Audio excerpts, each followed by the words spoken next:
Call the meeting to order. This is McCracken County Fiscal Court meeting, December 12, 5 p.m., courtroom D. And Madam Clerk, you call the roll, please. Commissioner Parker? Here. Judge Clymer? Here. Commissioner Bartleman? Here. Commissioner Jones? I'm here. All right. Commissioner Bartleman, offer a prayer, please. Let us pray. Father, we again thank you for the blessings of this day. We thank you for the opportunity that we have to serve this county and serve the people of this county. Just pray you be with us as we make the decisions that will help further their lives and help make this a better place for all of us to live, and a place where we can call home, and then our children, our grandchildren, our great-grandchildren will return to work and play and live. Father, we always pray for our first responders, for the sheriff, officers, the ambulance workers, the firefighters, the jail workers. We just pray for them, the public safety people, as they keep this county safe. Just give them safe travel and the guidance they need. Father, we're so thankful for what you do for us. It's in Jesus' name we pray. Amen. Amen. Amen. All right, stand and join me in the Pledge of Allegiance, please. I pledge allegiance to the flag of the United States of America and to the republic for which it stands, one nation, under God, indivisible, with liberty and justice for all.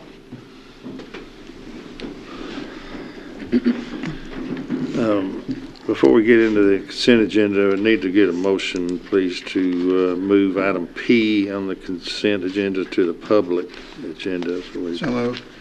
Second. all in favor, aye. Aye. Opposed, no. All right, that carries. All right, then a motion to approve the consent agenda. So made. Second. Any discussion? All in favor, aye. Aye. Opposed, no. That carries. We went ahead and put item P there next. Would you read that, Madam Clerk? It is ordered effective January 5th, 2023, Cynthia Phillips be hired as full-time deputy jailer at a rate of $18.28 per hour, less statutory deductions, all of which are subject to further order of the court. This rate of pay includes 40 cents shift differential and years of correctional experience. So made.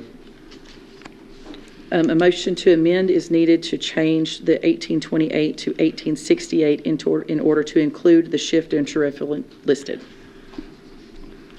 I'll make the motion for that amendment. Second. All right, any discussion on the amendment? All in favor of the amendment, aye. Aye. Opposed, no. That carries.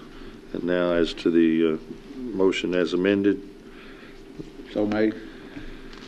Second. any discussion there? All in favor, aye. Aye. Opposed, no. That carries. All right, budget transfers. It is ordered that the necessary cash transfers in the amount of $1,040,000 be made in order to pay county bills and payroll approved December 12, 2022. So made.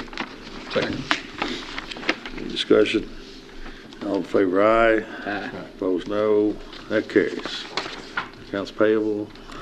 It is ordered to approve the voucher claims register from November 21st, 2022 to December 12th, 2022 to show county bills in the amount of $668,340.84 were paid. So made. Second. Any discussion? All in favor, aye. Aye. Opposed, no. That carries. And then discussion item 4, we've got the GPED quarterly report. Bruce Wilcox here. Come on up, Bruce.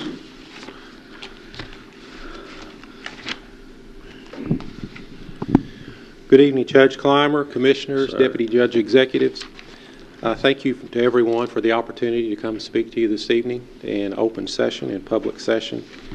September 26th was the last time I came and spoke in the public forum, so my comments this evening will be focused on items that have happened during the month of October, November, and up through today.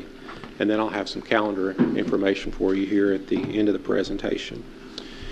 During the month of October, we announced a new project. It was the Wealth Management Group of Paducah. The Wealth Management Group purchased lot number 34 in Commerce Park, where they will be constructing a new multi-million-dollar headquarters. This project will employ 10 additional employees with a near six-figure pay scale, rate of pay, and it's anticipated that they will have a recurring annual economic impact of $1.9 million per year on our local community. So site development's already started on this project, and we look forward to seeing the Wealth Management Group succeed out in Commerce Park. So we're excited about that project. During the month of October, we also purchased an additional 38 acres from Illinois Central Railroad or Canadian National.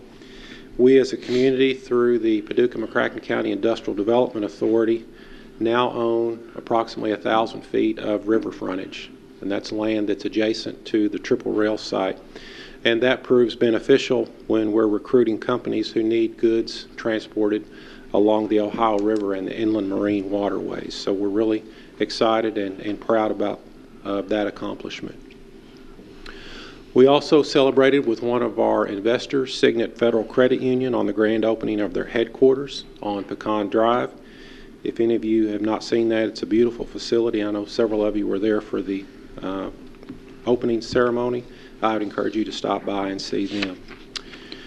During the month of November, Jim Moore, our Director of Business Development, and I attended the Kentucky Association for Economic Development's fall meeting in Ashland.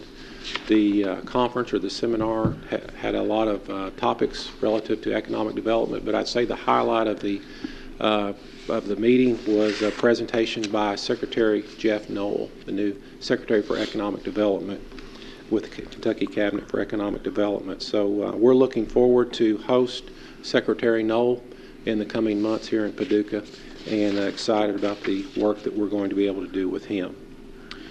During the month of November, we also hosted 2 different site visits here in Paducah. One of them was in a renewable energy space, and the other was an automotive supplier. We publicized an RFI for clearing and grubbing at Industrial Park West on behalf of the Paducah-McCracken County Industrial Development Authority, and we have since awarded that work to Colson Excavating. We have roughly 80 acres there that are undeveloped, and within those 80 acres, there's about 24 acres within the setbacks that need to be cleared and grubbed. So I was talking with them this morning. We anticipate the clearing and grubbing work to start the first part of January, and there's a very good chance that that would be completed in 3 to 4 weeks, depending upon the weather. So we're excited about moving Industrial Park West another step forward of being pad ready. And for those of you who have been in the close vicinity of Industrial Park West, you've probably noticed the Paducah Water Tower at Industrial Park West. They have been able to raise the reservoir that holds the water in place. And if you will recall, we did that in concert with Paducah Water. They utilized an acre of Industrial Park West to put the new water tower in there. So again, that's going to prove beneficial because it increases water pressure for all of West McCracken, and certainly for a large-scale project at Industrial Park West, it'll prove beneficial for fire suppression systems and things like that. So we're glad to see that happen as well. As we come to the close of a calendar year, I thought it might be beneficial to briefly talk about the results of our calendar year results. Many companies this time of year are declaring dividends, paying out dividends here within the next few weeks.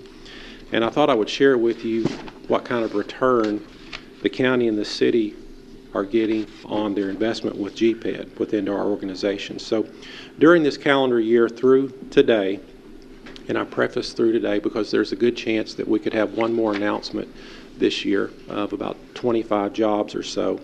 But the numbers I'm going to share with you here are what we've actually inked and announced. Through this calendar year, we've announced 111 direct jobs. Those 111 direct jobs will produce an additional 79 induced and indirect jobs for a total of 190 jobs.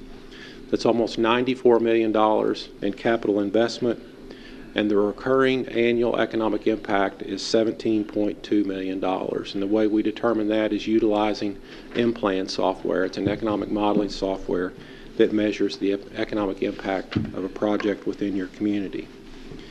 Over the course of my career, I've always tried to, in some form or fashion, make sure that I pay for myself and or generate a favorable return for the organization or my employer. So to that effect, when I was comparing the amount of dollars both the city and the county have invested in the GPED this calendar year, we've been able to generate $34 for every $1 invested into our organization. And Commissioner Jones, you typically ask, so what about since the time you've been at GPED? So I went back and took a look at that as well. So if you look over the past 3 years, to be fair, I think you have to carve out the American Bridge project because it was a $33.2 million project that was going to have an economic impact for 1 year. So you can't say that's a recurring. So if you take that one project out, ironically, you get the same number, $34 returned into the community, recurring economic impact for every $1 invested by the city and the county. So I don't know about you guys, but I'd take a 34-to-1 return most any day of the week. So we are very appreciative of the projects we've worked with and the companies we've worked with and their decision to locate within our community and expand with us. And our intention is to continue to capitalize on these successes and grow them even larger into the future. So again, I thank you for your support. Without your confidence and support in our organization, we could not do the work that we have at hand. And before I end, I'd like to wish all of you a Merry Christmas and a Happy New Year to you and all your families. And I'll be happy to entertain any questions that you might have. I have two. So what's your cumulative direct job number since you've been in? 444. 444. Does that include any of the sprocket jobs? No. So any sprocket jobs would be in addition to the 444. You mentioned the other 1,000 feet on the river that was bought. How was that financed, and is that titled in the IDA or titled is that titled in the IDA? Sure. Yeah. So if you recall, 2 years or so ago, we went through the restructuring process, and GPED and the county contributed our real estate holdings for economic development purposes into the Paducah-McCracken County IDA. So the IDA is the public placeholder for our assets of that nature. So if you recall earlier, a couple of months ago, we bought the Clevidence property. Right. The county and the city partnered in actually paying for that. And then for this Canadian National or the Illinois Central property, we actually submitted requests for financing on that. And the financing of that was awarded to CFSB. So the IDA has actually borrowed yes money to buy that property? Yes. Okay. Thank you. Thank you, Jeff. No? No. Bill? No, good. All right. Appreciate it. All right. We're glad we have you. Good work. Good work. Thank you. All right, now we have Jeff Cantor here from Tennessee Riverline. What you got for us, Jeff? Yeah. Judge, Commissioners, thank you all for letting me be here tonight and give a report on the Tennessee Riverline and what we've seen accomplished over the last 2 years of this initiative. To give you a brief history, this is an initiative of the University of Tennessee, Go Big Orange, and Tennessee Valley Authority to create a continuous water trail from Knoxville, Tennessee to Paducah, Kentucky. It started as a vision and is now becoming a reality with the establishment of river towns along the river from Knoxville to Paducah. And the big vision is to create a continuous water park. We know in Kentucky we have trail towns along different areas where there are hiking trails, and so the idea here is to create river towns along this water trail. The guiding principles behind the river line are outdoor industry and economic development. We know that outdoor industry and economic development along the rivers are key to the success of this, and so that is one of the guiding principles. Another is public health, just getting folks out paddling. Judge, I know you paddled with us last July, I believe, and we've missed you since then. So I invite you back next summer, and I'm inviting the mayor as well, and if we can put y'all in a kayak together, then we would love to do that as well. So anyway, that invitation is out there. So public health. I want him in my double kayak in the front. Okay. And he'll be going that way, and you'll be going that way. Whatever y'all agree to. So public health, just getting folks out paddling as a form of exercise, and just increasing public health awareness through kayaking and paddling. The third is resource stewardship, realizing that our river is not only an economic engine in our community, but also an economic or a recreational engine as well. We know that, and I know for many years I didn't even see it this way, but our river has a recreational component to it. We most of the time see it as industry with the barge traffic and the towing companies, but there is a recreational aspect to it as well. And we want to, the River Line is there to increase awareness for recreational opportunities, but also to realize that that is a natural resource and we need to take care of it. And then the fourth is equitable access. This one is unique in the fact that kayaking and paddle sports are expensive. If you own a kayak or a canoe, you know that it was not cheap generally. And so a lot of folks don't have access to paddle sports. And so the River Line is engaged in opportunities and to increase access. We here locally partnered with Oscar Cross Boys and Girls Club last summer to have a paddle event for students, high school students selected by Oscar Cross Boys and Girls Club to go out and paddle with us. And that was the first time for those young men to ever be in a kayak, much less probably to be on the river. And so we're looking for opportunities to do that as well, just to help people realize that the river is accessible.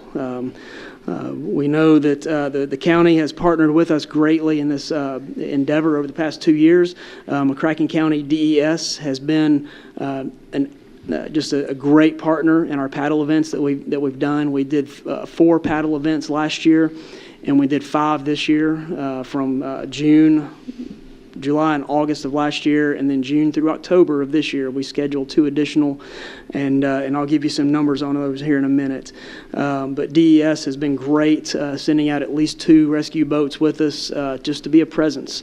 A lot of the folks that have gone with us, some of those folks are first-time paddlers. And so to not only be a first-time paddler, but to be paddling on a large body of water like that, DES has relieved a lot of concerns on their part. And so we're thankful for that partnership. Our local leadership team is made up of Julie Harris, retired from the River Discovery Center, Steve Irvin from McCracken County, myself, Lucas Bremer, and somebody else. And I forgot who. Inez Hutchins was on the committee until recently. And so Susie Davidson from Paducah Parks Department. And then we're looking to expand our leadership team this year to bring more people on that can help us with this program. 2021, we saw total participants, unique participants in our paddle events of 32, which was good. First year, the fleet was officially launched and gifted to the community in May of 2021, and so just the next month we did our first paddle event. We saw 32 unique paddlers last year. 5 of those were repeats, so a lot of new faces every time. We took a little bit different approach to registration in 2022. We created a Facebook page to get the word out a little bit more, and we saw our numbers grow tremendously. We tripled our participation from 2021 to 2022 with 104 unique paddlers that registered and participated this past year, with only 15 of those being repeats. So we saw new faces every time, and I'm one of the repeats. I paddled 4 different events. And so you start to take away some of our staff that paddled events, that number gets even larger of new faces each time. Last year, I mentioned the partnership with Oscar Cross Boys and Girls Club. We look to do that again this year, but due to some leadership changes at Oscar Cross, we were not able to get that scheduled. But that is still on our radar, and we're continually looking for opportunities to just introduce students and folks to the river. I've talked to the Paducah Middle School principal, Jico Ross, about maybe some opportunities there with Paducah Middle School, and so we're continually looking for those opportunities.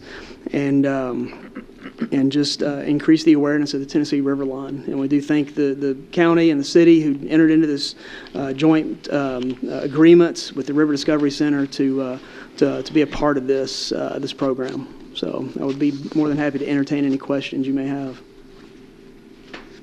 Okay.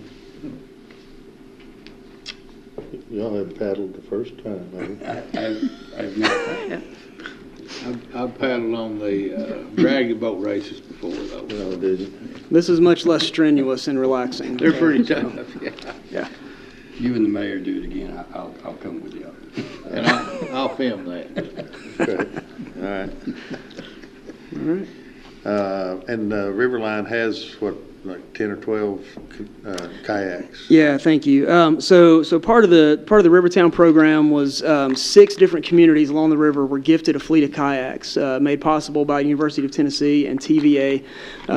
Paducah was one of the recipients of those fleets. We have a trailer that has 8 single kayaks and 4 tandem kayaks, complete with paddles, PFDs, and 2-way radios and all that. And so it's currently stored. McCracken County is storing that for us, and we thank you for that contribution. It's hard to find a location to store a 25-foot-long trailer with 12 kayaks on it. And my driveway was where it lived for a while this summer, and my wife was glad to see it go back to the garage. So That kayak that Mayor Harless and I were in, something wrong with it. It was, her end was way up in the air, and mine was down.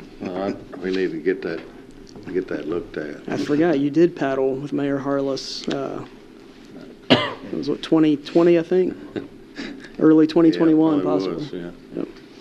Well, again, y'all are all invited, and we do thank you for your participation and partnership in this. So. Yeah, it's a great program. I really enjoyed being with it, and good for the community. So.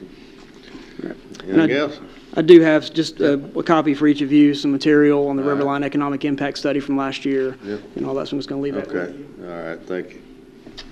Thanks, Jim. Thanks.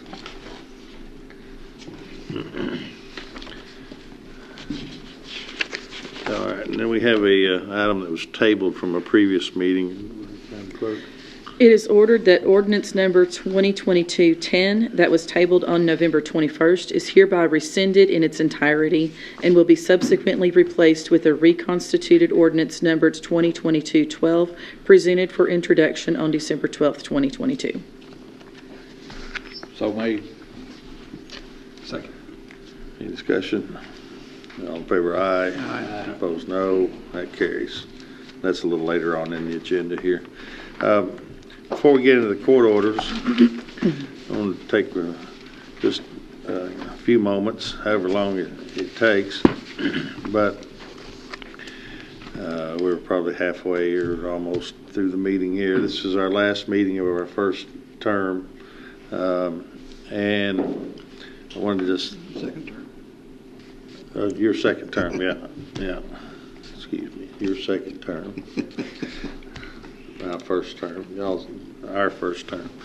And so I wanted to just say what an honor and what a pleasure it's been to be on this court, to work with you 3 gentlemen and we've got an outstanding staff. We put together a great team all throughout our organization, and we've gotten some really, I think, great accomplishments done in just our 4 years that the 3 of us have been on, 8 years that one of us has been on, as we've been pointed out.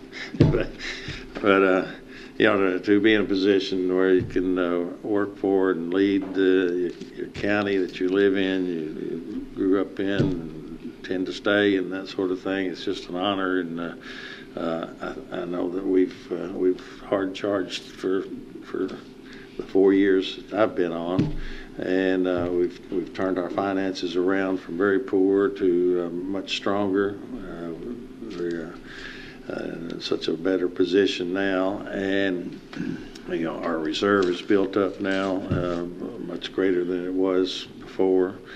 And so what that really allows us to do is when we sit down with these projects that are looking at us, and we still have some quite large projects that we can't talk about in specifics, but and they ask for the incentives of land or money or whatever, something that will be an expense to us. We can say, yes, we can do that, because if we say, no, we can't do that, then they say, bye, because on up the river or down the river or across the state or wherever, they can. So if you can't, we're gone. And so you got to have money to do things, and so we're in a much better position now than we were. Anybody got anything you want to address as to our term, whether it's 2 terms or 1? I do. Okay. Which this is my last meeting, so it has been a good 4 years, and I appreciate serving with each and every one of you. Bill, I'm gonna name you off. You're kind of a royal pain in the rear, but it's better to have you on our side than have to worry about you being a pain in the rear to us. So I just like to ask questions. you bring a lot. Everybody brings a different thing to the table, and then Judge Clymer, I knew you, but I didn't know you well. We've got to be quite good friends, and you bring being a judge to the table. I mean, a different outlook and different aspect on how things are taken and considered. And then, which we have the proverbial attorney Eddie that always has to look at it from the law side. So.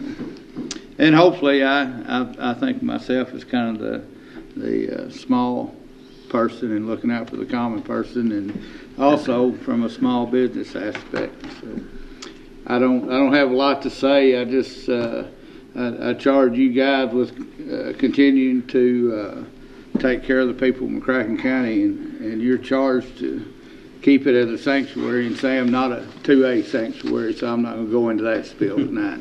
We're already there, so a sanctuary for people to live, and I think we have a good community, and it's a sanctuary for people to be 3 things. They're God-fearing and a godly place, and the second thing would be a place to raise their family and a safe place, and then the third thing is the county in general being a safe haven.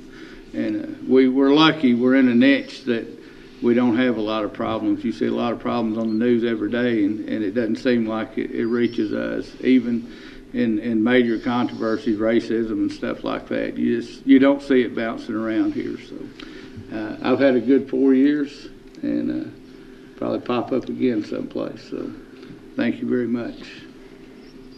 Well, and I want to say to Jeff, I didn't know Jeff before we were elected to this court.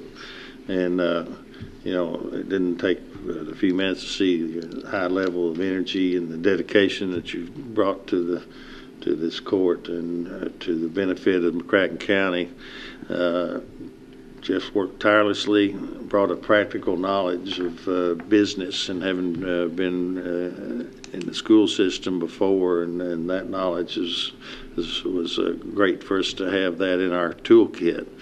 I know Jeff, just like the rest of us, recognized when we took office that we'd have tough decisions to make that were essential for the county, but could also subject ourselves to personal criticism. Jeff stood true to his office, did what was best for the office, put it ahead of what was, and you put honor and service to others ahead of personal gain. And I just think that's one of life's highest achievements, really, and one that you can embrace and be proud of. And so thank you for your service to McCracken County. I wanted to comment if I could. I've been observing the McCracken County Fiscal Court for probably 45 or 50 years, first as a reporter covering meetings, and the last 8 years as a county commissioner. And I think I can say without argument that more has been accomplished this last 4 years than any fiscal court I can ever remember in anything they've ever done. I was thinking back to some meetings I covered, and I remember one fiscal court meeting back in, might have been the 70s. They were talking about their great accomplishment was they hired somebody to clean up dead animals out of the road. That was their big accomplishment because they got complaints that somebody would hit a skunk or a dog and it laid in the road. And one comment one of the commissioners made was, it lays in the road until it wears out by being run over. So they hired somebody to clean up dead animals. So I think we've come a long way. We've accomplished a lot. I think things that have been talked about for years that need to be done are being done by this fiscal court. Probably for 20 years or more, they talked about the need for a recreation complex and a sports complex. And through the leadership of Commissioner Jones, who found a way to fund that through a transient room tax, we're now getting ready to build a quality sports complex that's going to make us the star on the map for people looking for recreational sports and travel baseball. There's been discussion for years in my first term. We've discussed a lot about economic development with concerns that went on there. I think through the leadership of this fiscal court, the industrial development was reorganized and is now more focused and has more time to focus on industrial development. Industrial development takes time. You can't just go out and hang out a sign and have people come inside and create jobs. It takes a lot of work, and that work's being done. I think the fruits of that work over the next 4 years will be evident, and we'll have a lot of good, high-paying, quality jobs that will last for a long time. There's been a renewed effort and effort to have I think the focus of the fiscal court and the McCracken County has raised to a new level. It seemed like in the past we always were kind of on the back of the bus and we just went along with whatever somebody else wanted to do. Maybe the fiscal court didn't want to raise any conflict with other groups who maybe try to set an agenda, but this fiscal court, they not only have a seat at the table, they help to prepare the menu on what happens in this community. It's been a transition, I know, for some of the other leaders in this community who are not part of the county to have the fiscal court and the judge especially being involved and speaking his mind and not sitting back and saying, well, there's no need to get involved, or he wants to get involved because he wants to get involved to make the county a much better place. So I think that's a major accomplishment of what we've done.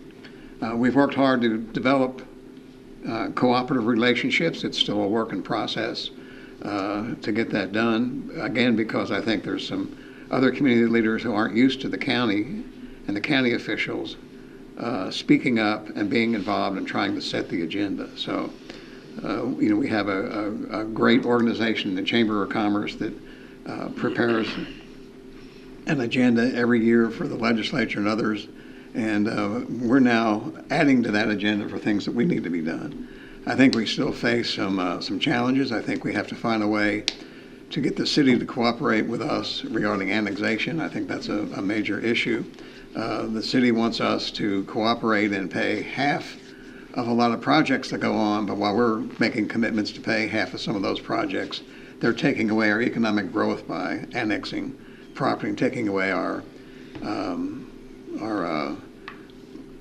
vehicle tax and taking away our occupation tax. And over the last 5 to 6 or 7 years, the city's revenue from the payroll tax has increased by, I think, over 25%, and ours has been stable for about 10 years. So I think that's a challenge we have to work on. And I think another thing this fiscal court did that had been talked about by many others is we elevated the pay scale in the sheriff's office and the jail.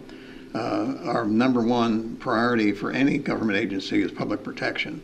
And I think we did our part to try not by trying, but by raising salaries in the sheriff's office and the county jail. And it took guts to do it. We had a lot of discussion on it, of those things. There were I asked a lot of questions, and I guess I was a pain in the butt, and am a pain in the butt, but I like to make decisions based on research, and I always start out maybe being against something so I can convince myself to be for it. And I think that's happened with when we made adjustments to our revenue picture with a vehicle tax. I started out that there's no way we can be for that. That's a crazy idea. But then I convinced through research and input from others that's what we needed to do. So we made a lot of tough decisions. Again, I think more has been accomplished over this last 4 years than had been accomplished by any fiscal court in the past. And I think the next 4 years are going to even be better, and this is going to be a great place to live. I got to thinking over the weekend, again, what a great community we have here. If you want to go to a Broadway show, we have those at the Carson Center. If you want to go to if you want to go fishing and drink beer and have a keg party, you can go to the lake and you can do that. We just have a great life here, and a lot of different opportunities and things that we can do. I tell the story, and then I'll end with this and quit rambling on. But I went to a conference, and Ben Carson was there, who was at the time the head of Human Services for the federal government. He's a very renowned doctor who makes speeches all over the country and all over the world. And I walked up and told him who I was, and I said, he kind of wasn't interested in talking. There were a lot of people around, and he said, "Well, where are you from?" And I said, "I'm a small town in Kentucky." He said, "What small town?" I said, "Paducah." He said, "Paducah, it's the home of the eighth wonder of the world." He was here a few years ago and made a speech. I said, "Eighth wonder of the world? What are you talking about?" He said, "Your performing arts center." He said, "For a community your size, your performing arts center is the eighth wonder of the world. It's just, I've never seen it better anywhere I've ever been." And I said, "All the places you go, how do you remember you've been to Paducah, Kentucky?" And he said, "I remember the towns I liked, and I was treated better in Paducah, Kentucky, and liked that community more than any I have ever been in." And he said, "My wife loved the quilt museum and the way she was treated there." So I just think we got a great community. We're working hard to make it even greater, and I think the next 4 years is going to be very progressive. And when this term ends for all of us, I just think we're going to have a lot to be proud of.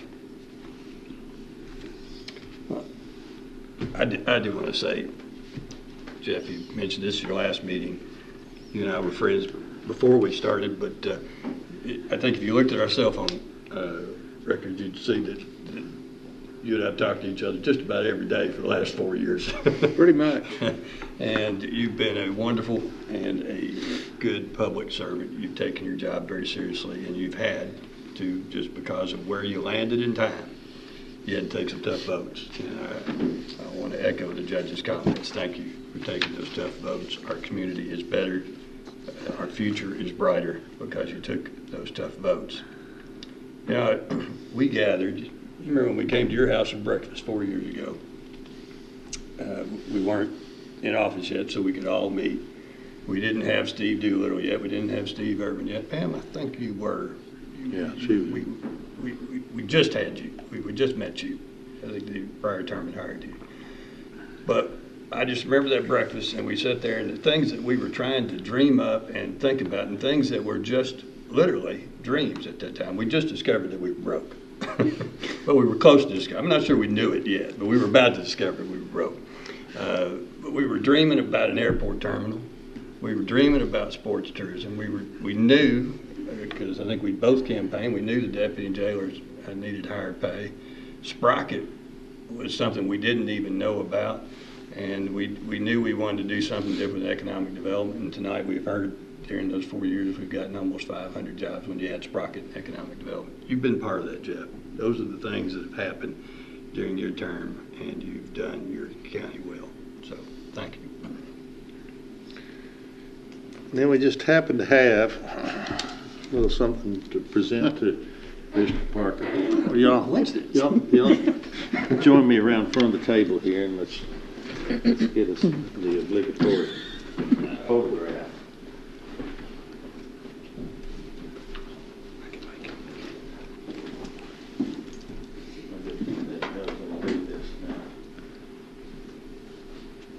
So this is the McCracken County Court Award, in recognition of activities, efforts, and commitment benefiting our community. The McCracken County Fiscal Court presents its Court Award to Jeff Parker for your service to the county.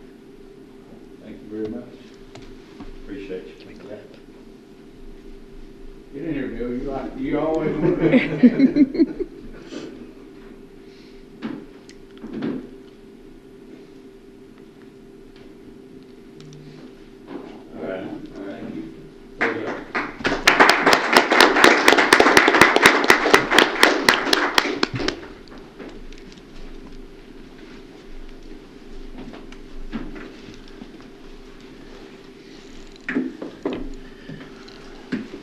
And then we got one other gentleman that I've known longer than I've known Jeff.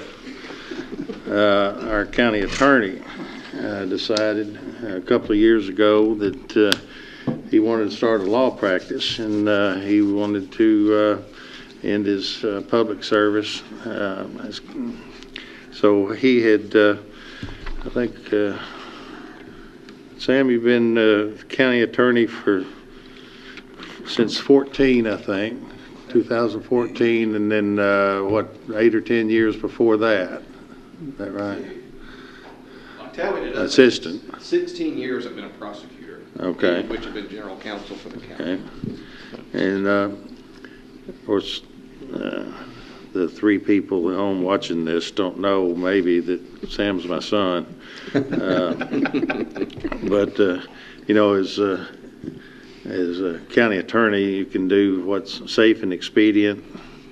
You can be guided by public opinion, swayed and from pressure, or you can say and do what you believe, and despite pressure to the contrary, and take comfort knowing that you did the right thing no matter what the consequences are. And so I think that's one of the proudest things in my mind about Sam is he didn't take this as a political job. If you've got a county attorney that's politically active and brings the potential for showing favoritism inappropriately, you've got a bad county attorney. You might say, well, that goes without saying, but it is not in the past. I've been around a while. And so he served for, since 2014, nearly 10 years or so prior as an assistant county attorney. I recognize that the power of the office could be brought full bore when necessary to protect citizens, but recognize that the power of the office could and should be used to shield a citizen when there's danger of some government overreach. And I want to tell you that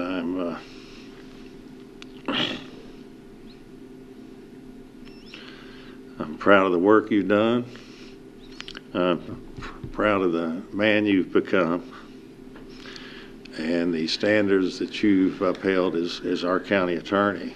And it's really, I think, a parent's greatest joy to see his child grow and mature, develop toward his full potential, and apply his talents to the service of the community. I just don't think there's a higher calling.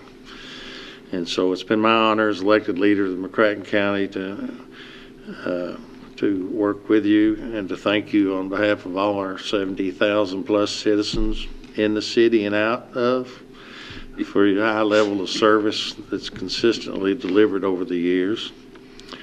I think we all wish you the best as you turn the page to private law practice in your new office right across the street, just right over there. We're a stronger county because of you. And so every day you can look out your office window at this grand old courthouse and know that you're a substantial and lasting part of it. And so that's what I have to say, being an unbiased. Now here comes some truth. Anybody else have anything you want to say? I want to say, I was at your announcement when you announced. I remember you being there. Yeah. County attorney, and I have been a fan, and I'm still a fan. I've kept every email Sam Clymer has sent me while I've been a county commissioner because they had something in there. There was value in those emails and those memorandums, and frankly, you probably could sell them because I still go back and I remember Sam wrote, and these are not little short emails or memorandums. They're pretty exhaustive. Brevity's not my strong suit. Well, honestly, yeah, I wish I could tell all 120 counties right now that you have value. The other 119, if they need an extra opinion, they should call Sam Clymer. they'll get their money's worth from Sam Clymer, and they ought to do that, and you ought to become known as that guy that knows county law, because you do know county law. And I like your logo. Oh, I yeah. saw it today. It looks Thank great. you. Appreciate it. Yeah. So thank you for your service. Well, I thank you for those good words. Well, I've had a little time to get to know you. I didn't know you before. I took office through your dad. I've got to know you, and we spent a little time outside. But I was reading where you were resigning early over the weekend, and I thought, I really got to respect him, because I can't really think of hardly any time, if any, when we've been out and outside the office, but you don't let the lines get blurred. I mean, I've never heard you talk about county attorney business of anything going on in the county to me, or even to your dad. That so hats off for that, and it's we're going to miss you, or they're going to miss you. I'll still call you if I have a problem. I'm certain of it. I've got you on speed dial if I need you. That's right. Appreciate that, Jeff. I wanted to comment too, go back and look at history. County attorneys traditionally did prosecution work, and when it came time for tough opinions and tough decisions with the fiscal court sometimes or usually had to hire somebody from the outside. And you've provided, you love to write opinions, and you've provided us with great opinions. Some I didn't like because I was hoping the decision would be different, but you've always done a good job, and there was no doubt what the law was when we asked those things. I sometimes felt guilty to call up and ask a question, and 3 days later we get a 10-page opinion of answering that question. But you've done a good job for the county, and we all wish you luck in your future endeavors. I know you'll be successful. Well, thanks, Bill. I appreciate it very much. And we happen to have another one of these. Twice, too. Coincidence. All right. It's just like Christmas. You hang on your wall. That's right. All right. So, as Jeff, this is the McCracken County Court Award to Samuel Gene Ruth Clymer for your efforts and commitment benefiting our community, and McCracken County Fiscal Court presents this court award. Thank you. We got to turn the smile. Oh, yeah. That's right.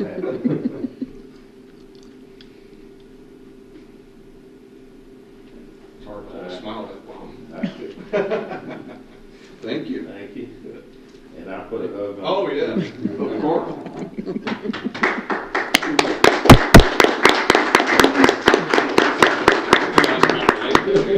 Bill, here's the more fun. Yeah. I'll let you know you're out early. Please do. Thanks for all that, guys. I really appreciate it. Yes, sir. Did he tell you he really loves serving with you? That's what he said.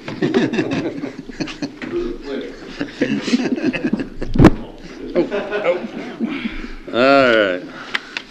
Now back to the mundane. Let's see, where were court orders? Madam Clerk? It is ordered that the 2023 McCracken County holiday schedule is approved. So made. Second. Any discussion? All in favor, aye. Aye. Opposed, no. That carries. D? It is ordered that the 2023 McCracken County Fiscal Court schedule is approved. So made. Second. Any discussion? All in favor, aye. Aye. Opposed, no. That carries. C? It is ordered that the treasurer is authorized to execute the employer benefit agreement with MASA Medical Transport Solutions for the emergent transport policy provided as an optional benefit policy for employees of McCracken County Fiscal Court. So made. Second. Discussion. All in favor, aye. Aye. Opposed, no. That carries. It is ordered to approve the November transient room tax in the amount of $403,138.79 to be dispersed as follows. Paducah CVB, $118,798.28. Convention Center, $80,391.99. Sports Tourism Commission, $122,370.54.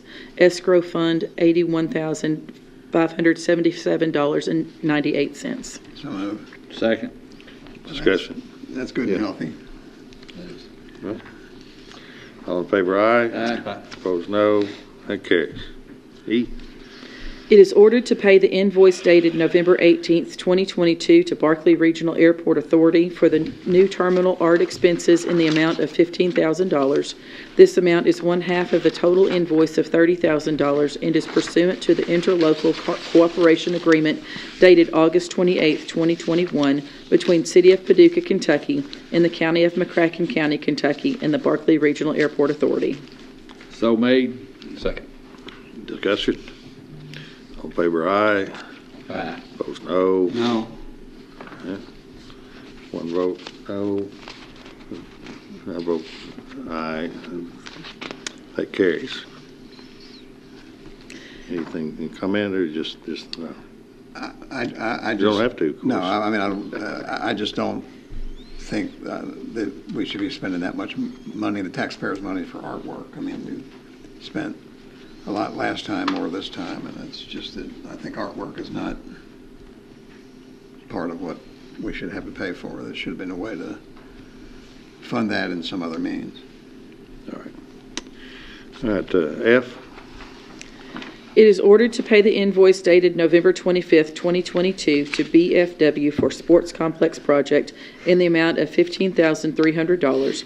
This amount is one half of the total invoice of $30,600 and is pursuant to the interlocal cooperation agreement dated September 7th, 2022 between City of Paducah, Kentucky and County of McCracken County, Kentucky and the Sports Tourism Commission. Further, the treasurer is authorized to transfer $15,300 from the ARPA fund to the Sports Complex Project Fund. So moved. Second. Any discussion? You know, Steve, I was thinking the interlocal agreement provided that we pay vendors and get reimbursed from the city, but we share these, whatever this is. That's what you're saying. You're saying we should authorize the $30,000 invoice to be paid.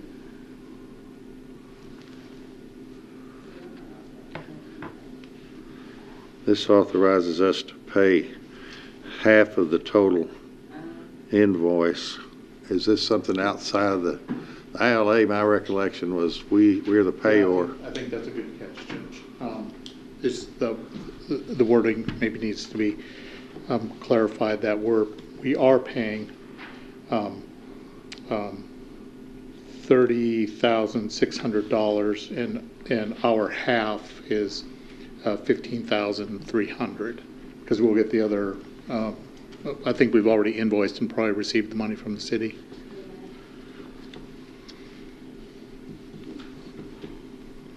So However you want just want to to change collect that first 15. Yeah, we would change the 15,300 to 30,600.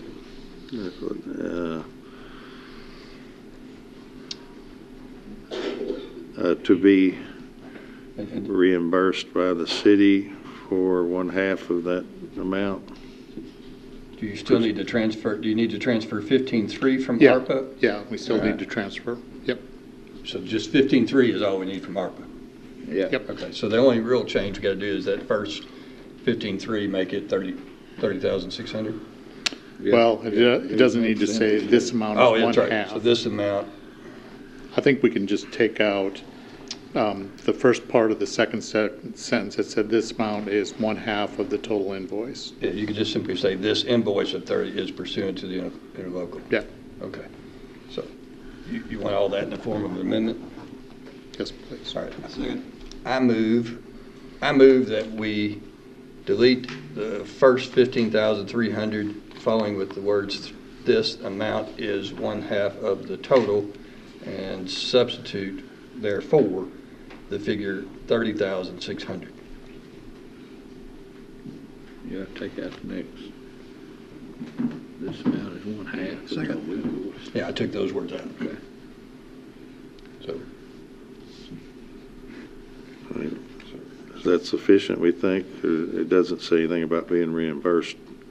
That's subject to the interlocal agreement. That's undercovered. All right, okay. All right, everybody understand the amendment? Yeah. All in favor of the amendment? Aye. Aye.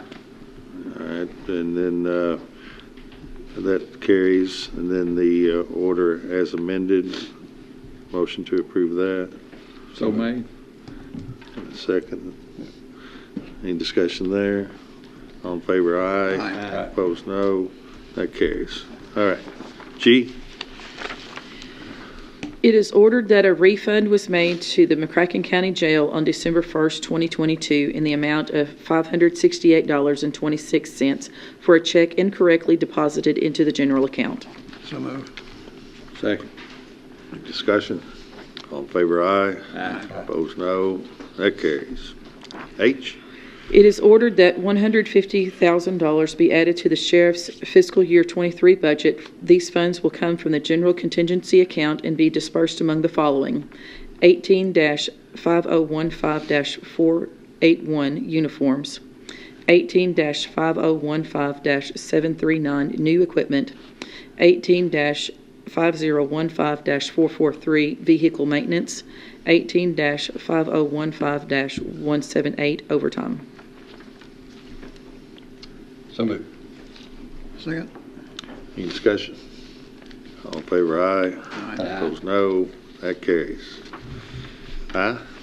It is ordered to pay the invoice dated November 22nd, 2022 to Tennessee River Line in the amount of $750 based on the agreement executed per fiscal court meeting October 12th, 2020. So made. Second. Any discussion? All in favor, aye. Aye. Opposed, no. That carries.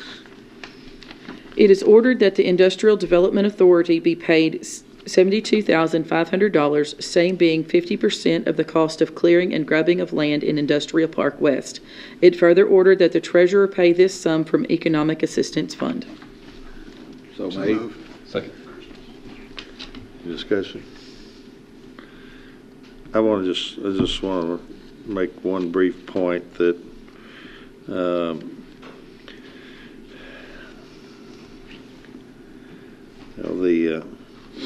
we've had discussions back and forth with the city about purchasing or developing land in our industrial parks. The city would not agree to pay for a portion of some of the property at the Triple Rail, the Clevidence property. Eventually, after some talking with the city, I was able to get them to come around to paying what a in-plan study found was their potential benefit by contributing to that purchase of the property, and that benefit was roughly, as I recall, 23% of the cost of the land, and 23%, and 77% of the benefit would go to the county. And so, to the city's credit, they did agree to pay 23% of that cost. Here, this park is within the city. I didn't ask for or I didn't consider, and I don't know if you gentlemen considered whether we would take the position of not contributing toward that in the city park, because we've consistently taken the position that we'll be partners with the city on these economic development projects, and nor did ask for an in-plan study to see if we, as almost certainly would be the case, we will receive a small portion of whatever revenues created in that park, because it is within the city. I would guess 20% or less. But instead, if we agree to this, we'll be paying a full 50% of the cost of this land development in that city park. And the reason I stop and point that out is I want the community to understand that this body, the county government, I think, is going above and beyond and doing what's right, and joining with the city and helping to promote these industrial development properties or economic development properties, whatever goes out there. So I just want to point that out. If any of you had any concerns about taking that tack, and that's the position I think we ought to be at the moment.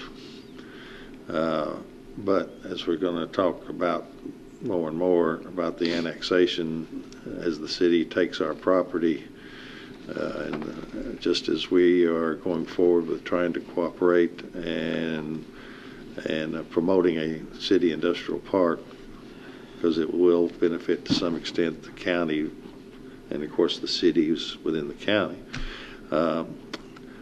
But it makes it difficult to be in a generous mood while the city has stated that they fully intend to take our revenue-producing properties and are doing it as we speak. So I've talked to the mayor recently, just in about 8-10 days ago. Told him we got to bring this to a head. This is we can't just continue to do this while you're taking our revenue from us. So he said that we meet soon and try to get something figured out, and then we've got this to discuss here in a little bit. So I don't think we tie this to annexation, but I think what's fair is fair, and I think we go by the study, and if it's a lower percentage on our side, if it's 50-50, that's fine, but if it's 75-25, then I think the county resident should only pay the 25%. Well, there's not been any proposal to have an in-plan study or make that determination, but I mean, could we do it for that whole industrial park, Steve? I think what the judge just said is sort of instructive. So the 77-23 split was based on a new plan study on a prospect at Triple Rail. We've never done that at Industrial Park West. Well, We could. well, and historically, well, until about 2 years ago, the maintenance of Industrial Park West was ours by contract because the city had agreed to share revenue with us from both that park and the Information Age Park. Those have now expired. I think I did my best to try and get them to, and Bill, I think we tried to get them to renew it. They said no. So it does make sense to pay less. However, I'd be willing to take that position next time because it sounded like this project is ready to be underway. It is. They're ready to award a contract. anything? I agree. I think we ought to. Is it hard to do an implant study if you don't have a prospect? I think there's enough detail in one of the two prospects that they could produce a comprehensive study. And maybe Bruce has already done one. I think the precedent was set on the other project, and I think we ought to follow through with this one too, in the future. If we don't follow through now, we might lose that precedent. Well, one of you want to make a motion to I guess it would perhaps be to We table it. Table this implant and study. do an implant. I don't remember how long it took to do an implant. Was it 4 or 5 months? And I don't know if we can get that done Yeah, again now. It doesn't happen overnight. And Bruce just reported that they have bid that project and they're ready to award it. So we'll have to call him and tell him to stand down because IDA did not have the funds to do this job due to their land purchases and their other debts they took on, and they won't be funded fully by the city and county again until July 1st. Is there any damage in waiting to do that project? Yes. So because of an environmental issue, namely the Indiana bat, we only have a certain 3 or 4 months when there's not an Indiana bat issue to do that much clearing. So we'll lose that window and we'll be another year out. Well, that's a different line. I think we go ahead and we ask the city to do the implants, or ask Bruce to do the implant study, and then we ask the city for money back, if it's that much of a difference. I'm going to guess it's probably going to turn out a lot like Industrial Park West, only the other way around. Or not industrial, I mean, So I don't know, Cleveland Judge, property. you were there when we had that discussion with Murray State. I think it's going to be even more lopsided inside the city. really. Yeah. But at the very least, it's a 75-25. The city was getting 25% of the benefit from triple rail due to the strength of most of the businesses in the county are inside the city. Right. So you think it'll be a 75-25 in the city favor? Or even more lopsided than that inside the city would be my expectation.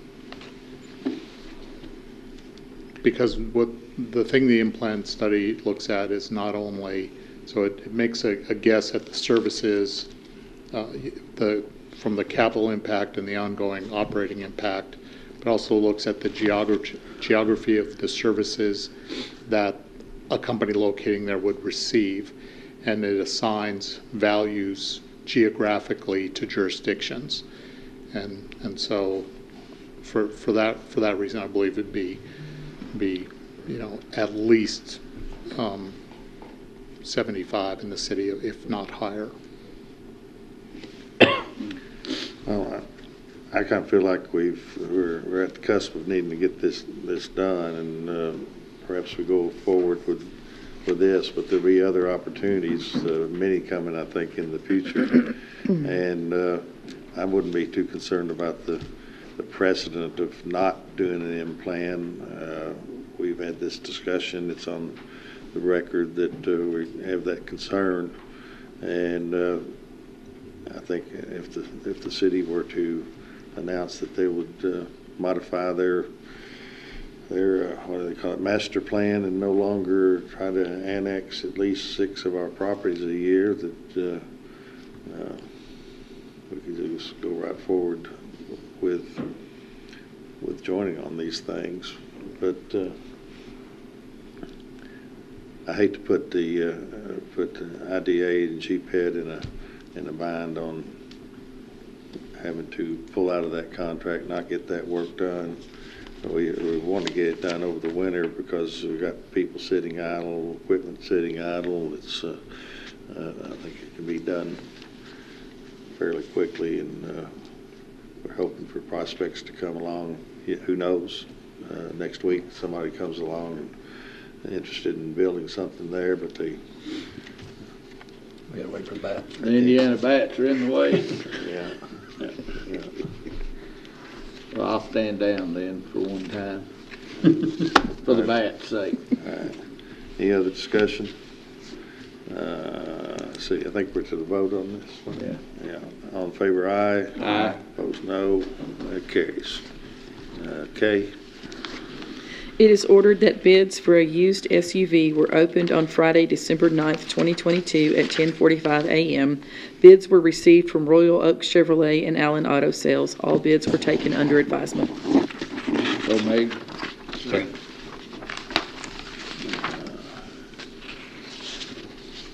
Let's see.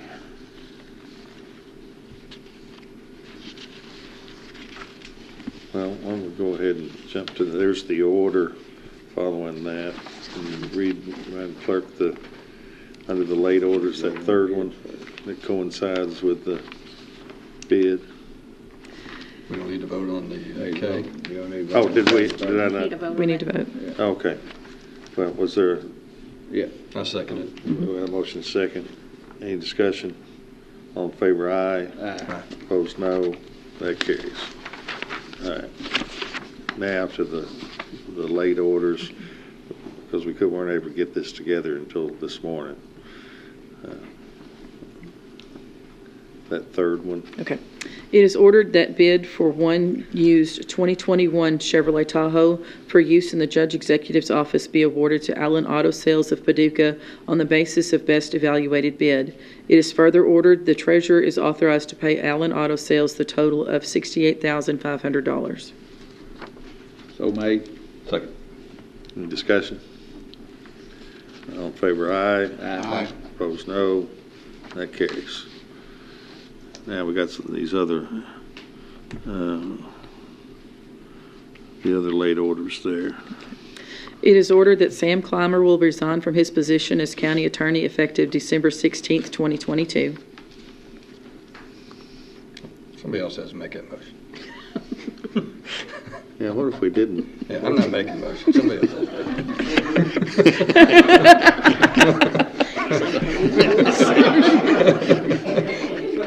There's a little ventriloquism going on. So made. We'll second that. I don't want to. All right, I'll second it so you don't have to. Okay. Any discussion? I think we've had all the discussion before, really.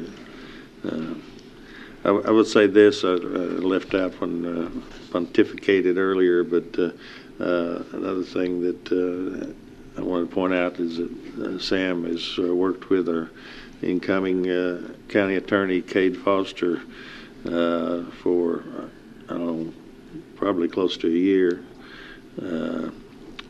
And Sam has a vast knowledge, as we've talked about county law, both written and unwritten, and has shared that with Cade. Sam has expressed that Cade is bright and energetic and absorbing all of this, and there's a lot to absorb, but I'm confident that he will, and appreciate that Sam's worked with him and getting Cade up to speed, and I'm sure Sam will be available to, if needed. Perhaps he won't. Cade will not need any assistance, but I'm sure Sam will be available to lend any aid that he can as we go forward. If he doesn't, I know where he lives. Well,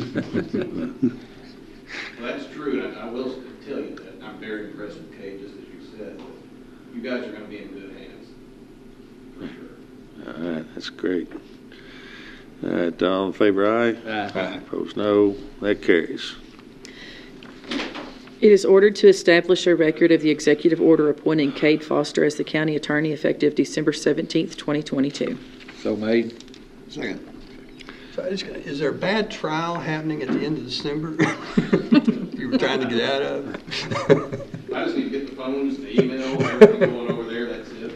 As far as I know. As far as I'm going to come off. Sorry, I disrupted the rhythm. Again. We need to vote. So I guess we're good on the wording. Resignation effective December 16, appointing the new one effective December 17. I guess that covers it. All right. Did we get through that? Yep. Oh, we need to vote. All in favor, aye. Aye. Opposed, no. That carries. All right. And then you have a resolution. We'll have a, you do want that. Yeah, I think we need to make a record of that. Okay. All right. Are you prepared to go through that? I think We've got it. We kind of got it narrowed down just a little, didn't put all the names of the various senators and reps and all in there. Right. Is that okay with you? I'm okay with that. You're good as we've got it here? Okay. All right. Commonwealth of Kentucky, McCracken County Fiscal Court, Resolution Number 2022. Whereas the McCracken County Fiscal Court, representing the citizens of McCracken County, wish to express to the Kentucky General Assembly a general concern with the state of the laws governing the procedures, consequences, and inequities of city annexation. And whereas, because the population of McCracken County exceeds 30,000, the economic consequences of city annexation are more significant than in counties below a 30,000 population status. In that, annexation by the city of Paducah creates the following economic consequences to McCracken County and its residents. 1, the city of Paducah will increase the income tax of all employees in the annexed area from 1% to 2%. 2, the county shall lose all occupation tax revenue from the employment in the annexed area. 3, the city shall gain all occupation tax revenue from the annexed areas. 4, county residents will suffer future increase in public school taxes to offset the loss of income suffered from the school employees because school employees will see their local income tax double. 5, the residents and businesses in the area annexed by the city of Paducah will pay more taxes on their insurance premiums because the city charges higher taxes on insurance premiums. 6, the city of Paducah will collect all revenue from insurance premium tax in annexed area. 7, the county will lose all revenue from the insurance premium tax in the annexed area. Whereas in 2021, the Kentucky General Assembly provided protection for 3 of Kentucky's 120 counties from economic consequences of annexation from the city of Corbin in the form of the following statutory language. If a city annexes territory pursuant to KRS 81A.415 on or after June 29, 2021, and both the city and the county in which the territory annexed is contained levy a license fee at the time of annexation, then the county shall at least receive the same dollar amount of revenue that was generated in the preceding tax year by the county license fee. After the tax year in which the annexation occurs, if the revenues generated by both the city and county license fees for that territory decrease below the amount of revenue generated in that preceding year by the county license fee, then the revenue received by the county shall be reduced proportionately. Any increase in the license fee rate by the city or the county after the date of the annexation shall be subject to the crediting provisions contained in the subsections 6 and 7 of this section. And whereas the following state representatives voted either for or against related to the statutory protection to 3 counties from the economic consequences of annexation by the city of Corbin as follows. State Representative, yeas 69, nays 20, abstained 0, not voting 11. Whereas the following state senators voted either for or against related to the statutory protection to 3 counties from the economic consequences of annexation by the city of Corbin as follows. State senators, yeas 20, passes 2, not voting 4. Whereas the residents of McCracken County are in need of the same economic protection from annexation by the city of Paducah, and whereas all 120 Kentucky counties are entitled to the same due process and equal protection under the Kentucky Constitution, it is hereby resolved by the McCracken County Fiscal Court to request the Kentucky General Assembly to enact legislation which provides McCracken County residents with the same protection from city annexation that has been provided to Whitley, Knox, and Laurel counties. It is hereby further resolved by the McCracken County Fiscal Court to request the Kentucky General Assembly to enact legislation which prohibits cities from annexing property owned by public schools without the consent of the governing authority for the public school. So moved. Second. All right, discussion? Well, I guess this is my drafting, and there are 2 primary points. One, the resolution speaks for itself. There's significant cost to not just the county in the form of its local government when a city annexes, but because of our population base and because we're 30,000, what's really difficult is when the city annexes a public school, because then those school teachers, their local income tax is doubled, which means county residents will then either have to live with teachers making less money, or they'll have to raise their taxes again. So it's kind of it's a double whammy. You annex a public school, your county government loses money, and your county school system is going to have to raise your taxes to keep the salary base. That's one issue. The other issue is the fact that the legislature in 2021 passed this law that's referenced in here that gives special protection for 3 counties from the city of Corbin. The city of Corbin is one of those unique cities that actually it lives within 3 different counties. And so it's only that city by its definition has to do this. Whenever the city of Corbin annexes something in any of those 3 counties, then it has to indemnify and hold those counties harmless for whatever loss they would have gotten. And what that means is that once the city annexes, then you kind of calculate, here's what the county was getting before annexation. The city collects that money, and then they write a check to the county. So the county doesn't get any increase, but it gets, basically it doesn't lose the loss from the annexation. So I think both of those resolutions are needed for our county, and that's why I've drafted it the way I have. Does this take into account that they'd have to make good for the loss in the vehicle and license tax? That's a significant amount of money, too, in a residential area. Well, it basically, the statute that is, and I think it's important just so anybody watching this, we don't have any power to do this. All we're doing is asking the Kentucky General Assembly to give us the same protections that they've given 3 other counties. And we've asked them to please don't let counties or cities annex county public schools without the consent of the county public school, which happened, by the way, in Graves County. In Mayfield annexed the Graves County High School, and it was a big uproar about, it's probably 8 years ago now. To answer your question, I think the statute basically it refers to a license fee, and Sam, Steve, correct me if you're wrong, but the insurance premium and the occupational tax are both license fees based revenue streams. I don't think the insurance premium tax is described that way.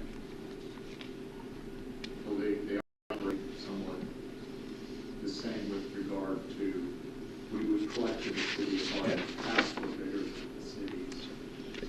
I thought statute was written as a tax upon the insurance, the right to sell that insurance premium. I could be wrong, but I'm not asking for anything more than what those 3 counties built. So I guess the answer to your question is, Bill, I don't know, but the resolution as drafted is we're only asking for the protections, which, by the way, our local representatives and our local senator voted to give those 3 counties the very protection that I'm talking about. I'm asking that our team, go team, we like you, but when you come back home in July and you go to the chamber breakfast, we'd like you to be able to brag about, hey, we got the same protections for McCracken County that we voted to give Laurel and Whitley and what was the other county?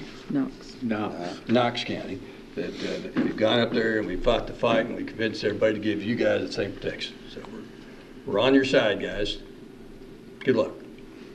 So if I've got a business in the county that gets annexed into the city, I'm going to pay 1% more on my employee tax, plus I'm going to pay 1% or 1.5% more. How much is it on insurance tax? So the insurance tax, if you get annexed, if your business in the county and you get annexed, you're going to pay an 8% insurance premium tax as opposed to our 4.9 on real estate and 7.9 on vehicles. So probably 1.5%. Yeah, you're going to pay twice as much on your net profits tax or your gross profit, net profits.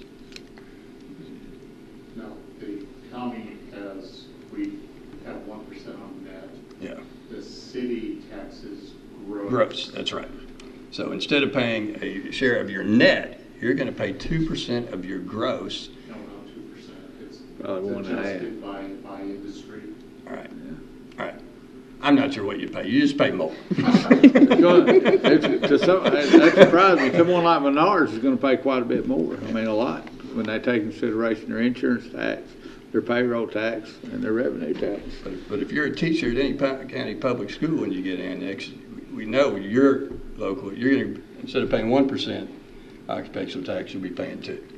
So, you know, and I know we're going to hear from the city committee. I watched their last meeting. I don't watch all their meetings, but I watched the last one, and the annexation is just completely irrelevant to the 911. And you know, come on, guys. I mean, that's like saying you want to go to your banker and you tell him you want to buy a car, and he says, well, how much money you make? And you say, well, that's not relevant. I'm just here to buy a car. Well, of course, revenue is important anytime you're borrowing money.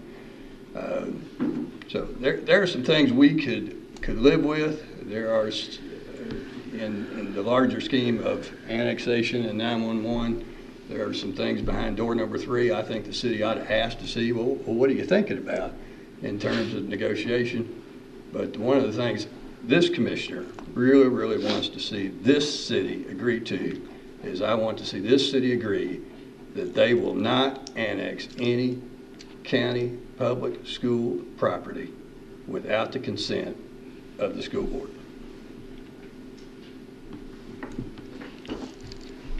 Let me ask a question. Can we approve this resolution tonight to kind of get the message out and then maybe amend it at our next meeting to include, because the vehicle, the insurance tax is a significant amount of money too, and it may even be, depending on the business, it may be more than the payroll tax. But can we amend it to make sure that we're held hold harmless for insurance tax?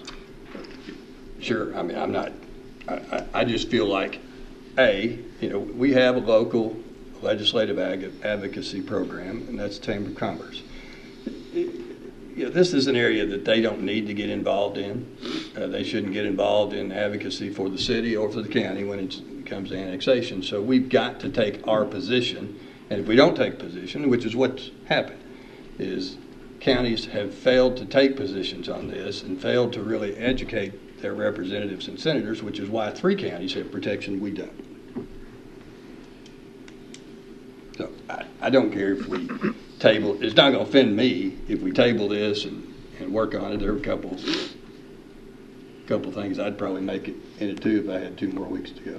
Well, I mean, the bill passing portion of the session doesn't start until February 1st. So if we can make sure it has everything in there and clean the way you'd like it to, can we pass over it?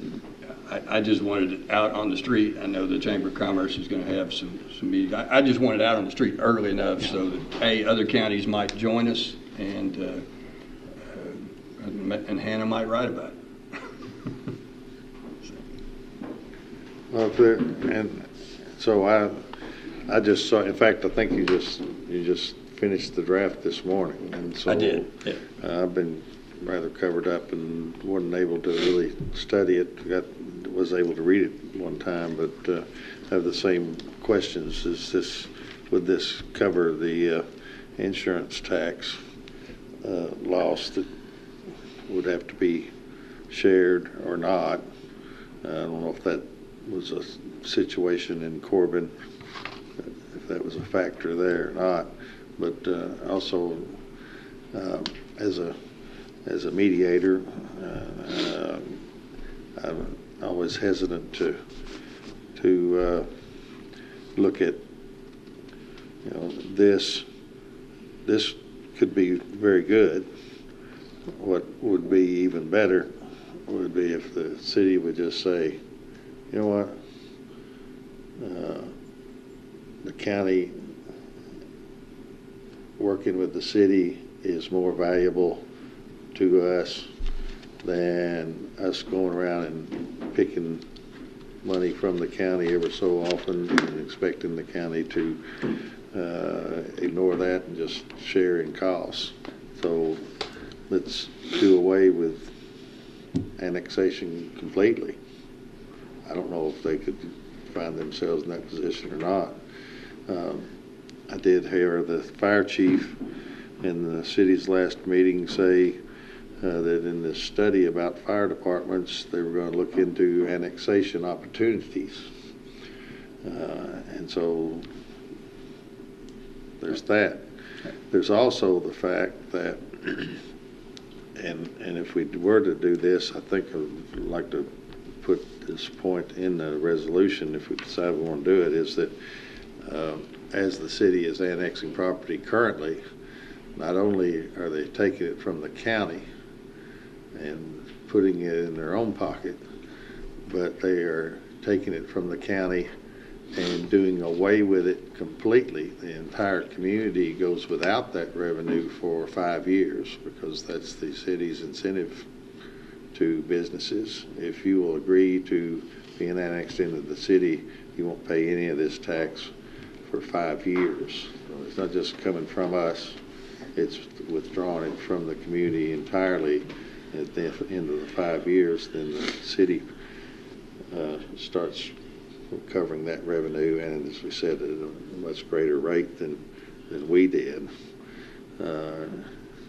So That ought to be illegal. well, You think it is illegal, Sam? Have to study on that. You got till the 16th. well, it sure is a bad appearance. Whether it's illegal, I don't know. But to be satisfied with removing that revenue from not just the county but the community, nobody gets it for 5 years. It just seems, if that's true, I'm the one guy here, I pay city taxes and county taxes, and if you're asking somebody they can join the city and you don't get to pay 5 years as the guy who pays it, why are they getting city services free for 5 years that I'm having to pay for? Yeah, well, that's another good point too. An equity kind of thing is everybody else having to pay theirs. But anyway,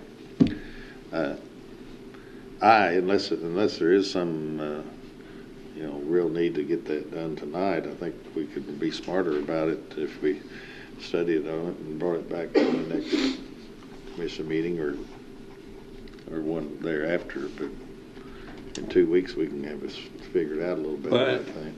And actually, that was my goal. Was that I wanted to get out here. I'd like us to all study it and make sure it's a resolution that we're proud of. Okay. Well, we're at a motion and a second. Is there a motion to table it? Do you want to amend your motion, or we can, however you want to go about it? I'd be more than happy to move to place it on the table so we can all discuss it, make it better between now and then. I'll second that motion. Okay. The motion and a second to table it until the next meeting. Yep. Any discussion on that? All in favor, aye. Aye. Opposed, no. That carries. All right. Where are we now? Ordinance under item 7. Board appointments. Oh, did I skip something? Oh, yeah, item 6, board appointment. Go ahead. It is ordered that Ellie Wagner is reappointed to the Extension District Board beginning July 1st, 2023, subject to further orders of the court. So made. Second. Any discussion? All in favor, aye. Aye. Opposed, no. That carries. B. It is ordered that Nicholas Clark is reappointed to the Extension District Board beginning July 1st, 2023, subject to further court orders of the court. So made. Second. Any discussion? All in favor, aye. Aye. Opposed, no. That carries. Now ordinance. It is hereby ordered that pursuant to KRS Chapter 67, the first reading of ordinance number 2022-11 shall be conducted in summary format as follows. Commonwealth of Kentucky, McCracken County Fiscal Court, ordinance number 2022-11, an ordinance amending the McCracken County zoning and subdivision regulations set forth in McCracken County ordinance number 2019-08 as amended by making revisions and amendments to the zoning regulations pertaining to permitted and conditional land uses in areas zoned as agricultural, commercial, rural residential, and urban residential. Further, this ordinance makes revisions and amendments to the zoning regulations pertaining to the Board of Adjustment, definitions, mobile homes parks, parking signs, and stormwater conveyance and management. Moreover, a new section pertaining to recreational vehicle communities is added. Summary. The action effectuated to the present ordinance is authorized and required by Kentucky Revised Statutes, Chapter 100, and operates to amend the McCracken County zoning ordinance regulations by amending definitions of home-based business, home occupation, mobile home park, and adding a definition of recreation vehicle community. Additionally, amending regulations pertaining to temporary, off-premise, and changeable digital signs. Further, creates a new section pertaining to the regulation of recreational vehicle communities. Moreover, amends the permitted use of agricultural district by removing government buildings and facilities and government-owned parks and recreation areas, and adds recreational vehicle community as a conditional use. In addition, adds recreational vehicle communities as a conditional use for rural residential. Further, removes government buildings and facilities as a permitted use in urban residential. Moreover, adds recreational vehicle community as a permitted use within the commercial zone. Additionally, amends the regulations pertaining to requirements for parking surfaces and number of parking spaces, adds requirements for landscaping of parking areas, and adds enforcement and waiver provisions. Further, amends section in Article 6, stormwater conveyance and management pertaining to construction certification, which shall now be by the Planning Department, not the Commission. Lastly, amends the appeals process contained in the section pertaining to the Board of Adjustment with Article 7, Administration and Enforcement. Certification. It is hereby certified by the McCracken County Fiscal Court that the present summary represents an accurate official statement of the main points of and contents of Ordinance Number 2022-11. Public inspection. Ordinance Number 2022-11 shall be available for public inspection in its whole and complete form in the McCracken County Judge Executive's office during ordinary business hours. So made. Any discussion? So, who are the winners and losers? Are there any losers in this? It looks like it's. Talking to Greg, he's coming up. Greg, you're our planning zoning guru. So it looks like lots of recreational vehicle changes. Yeah, they're currently not permitted.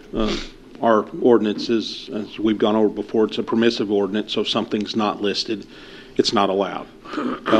We keep getting calls. People are wanting to establish RV parks. A lot of big construction jobs going on. A lot of those guys are wanting to come in and set up with RVs. So During the construction part. Yeah. So this makes RV parks permitted use where? Well, it'll make them a conditional use in the rural residential zone. It's going to make them a permitted use in a commercial zone. And then the ag zone,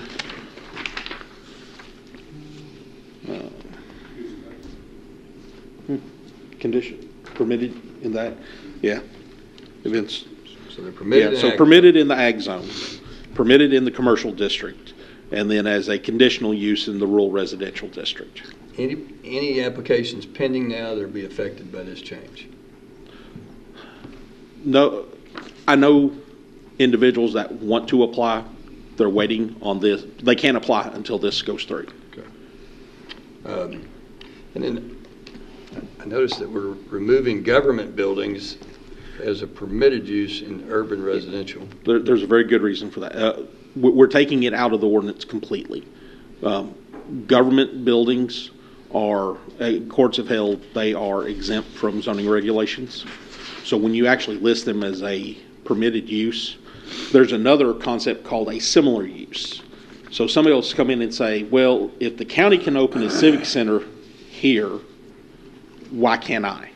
So it takes away that analogy. So it's going to clean some things up. So something that the government could do and would be considered appropriate may not be as appropriate if it was a private industry.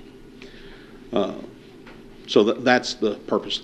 It was unneeded in the ordinance. Gotcha. We have a couple RV parks now. How are they regulated? How do they fit into the zoning? Most of the RV parks were in place before zoning was adopted. So they were, Two preceded zoning, okay. and two were allowed when they just came in. Yeah. I think we know that. Just, they popped up. Yeah. I went by one today, that blew my mind, they're full, out at the race, out by the drag strip, completely full. This time of year, Yeah, that's one that just popped up. was permitted when it wasn't supposed to be permitted. And it had been in place long enough that under state law, it's allowed to continue as a legal non-conforming use. Do we get VRBO, or do we get tax off of that? We do not. Starting January. No, we do, yeah. We just amended our ordinance. Yeah, Those are and the state collects that for us? We have to collect it. That'll be interesting, knocking on all them doors out there. Well, the statute was amended. Start saying. I think it's the county attorney job to collect, isn't it? Well, now there's 80 homes in that park now. I mean, it's full. That's- All right, all my questions. Thank you. Send the sheriff after them. All right, all in favor, aye. Aye. Opposed, no. That carries. B. It is hereby ordered that pursuant to KRS Chapter 67, the first reading of ordinance number 2022-12 shall be conducted in summary format as follows. McCracken County, Kentucky, McCracken County Fiscal Court, ordinance number 2022-12. An ordinance amending the McCracken County Administrative Code pursuant to the authority vested by KRS 68.005Z by repealing the existing Section 3.9 Open Records Policy and enacting the Model Open Records Policy, amending Section 4.6 Procurement Standards, amending Section 4.7 Capitalization Policy, amending Section 5.15 Cell Phone Policy, amending Section 6.12 Vehicle Use Policy, and amending Section 6.14 Travel Policy. Summary. The present action is taken pursuant to the authority vested by KRS 68.005Z and mandated by KRS 61.876 and operates to repeal in its entirety the currently existing Section 3.9 of the McCracken County Administrative Code entitled Open Records Policy and enacting an entirely new Section 3.9 entitled Model Open Records Policy and establishing the duties of each specific public agency operating on behalf of McCracken County, Kentucky in relation to the same. The present action amends existing Section 4.6 Procurement, adding detail to the procedure for purchases. The present action amends existing Section 4.7 Capitalization Policy to add lease capitalization. The present action amends existing Section 5.15 Cell Phone Policy to clarify the partial reimbursement section. The present action amends Section 6.12 Vehicle Use Policy to update the procedure for document submission. The present action amends the existing Section 6.14 Travel and Expense Reimbursement to provide detail concerning the amount of reimbursement available and the procedure in which to obtain reimbursement from the county for qualified expenses. Certification. It is hereby certified by the McCracken County Fiscal Court that the present summary represents an accurate official statement of the main points of and contents of ordinance number 2022-12. Public inspection, ordinance number 2022-12, shall be available for public inspection in its whole and complete form in the McCracken County Judge Executive's office during ordinary business hours. So made. Second. Any discussion? It's kind of our Chex Mix. Here, a bunch of stuff in there. The travel expense portion was brought up, I think, maybe meeting before, and like I said then, I'll say again now, it was a starting point, seemed reasonable for discussion purposes. This would be to approve it as it is. And then along with these other things, no discussion needed on any of it. Fine with the county judge's recommendations. All right, all in favor, aye? Aye. Opposed, no. That carries. We have no need to, don't believe, for an executive session, do we, Steve? No? Last meeting of this term, it seemed like we ought to do something. Check up there. All right, is there a motion to adjourn? I'll make that motion. Anybody want to say? Second. All in favor, aye. Aye. Opposed, no. That carries. Wrapped up a good 4 years. Appreciate working with you guys.